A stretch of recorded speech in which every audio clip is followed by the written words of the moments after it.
When I was young, I didn't really know what I was going to do when I got older.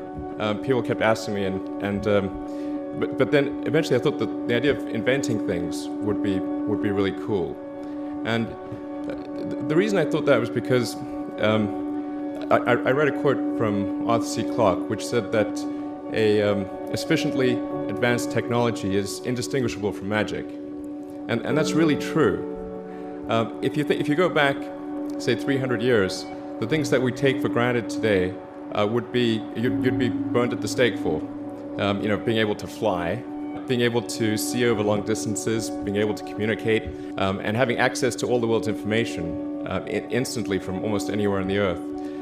This is stuff that really would be magic, or would be considered magic in times past. In fact, I think it actually goes beyond that, because there are many things that we take for granted today that weren't even imagined in times past. They weren't even in the realm of magic. So it actually goes beyond that.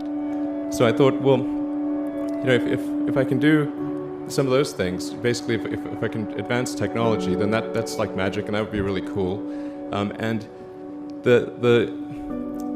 I also had sort of a slight existential crisis, because I was trying to figure out what does it all mean? Like, what's the purpose of things?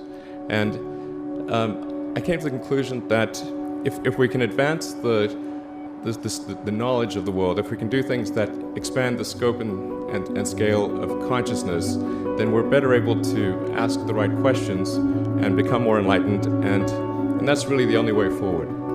I think about what technology solution is necessary in order to achieve the particular goal, and then try to make as much progress in that direction as possible. I think being a multi-planet species and being out there among the stars is important for the long-term survival of humanity. But then the part that I find personally most motivating is that it creates a sense of adventure, and it makes people excited about the future. If you consider two futures, one where we are forever confined to Earth until eventually something terrible happens, or another future where we are out there on many planets, maybe even going beyond the solar system. I think that second version is incredibly exciting and inspiring, and there need to be reasons to get up in the morning. Life can't just be about solving problems. Otherwise, what's the point? There's got to be things that people find inspiring and make life worth living. When my brother and I were starting our first company, instead of getting an apartment, we just rented a small office, and we slept on the couch.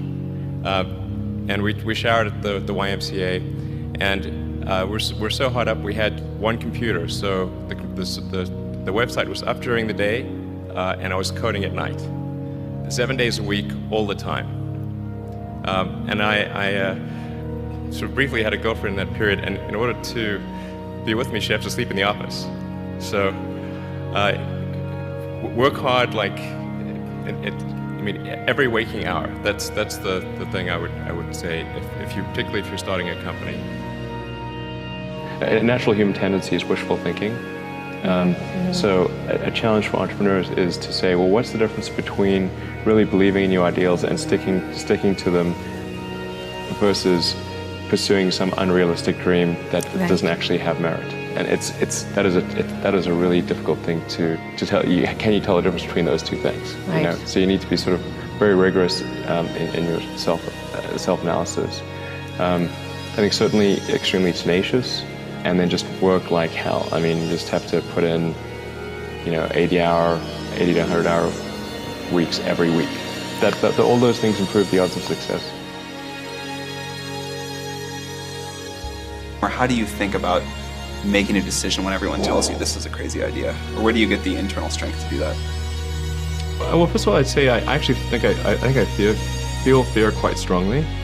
So it's not as though I just have the absence of fear. I feel it quite strongly.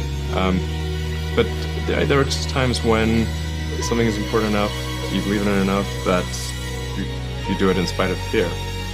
People shouldn't think, well, I feel fear about this, and therefore I shouldn't do it.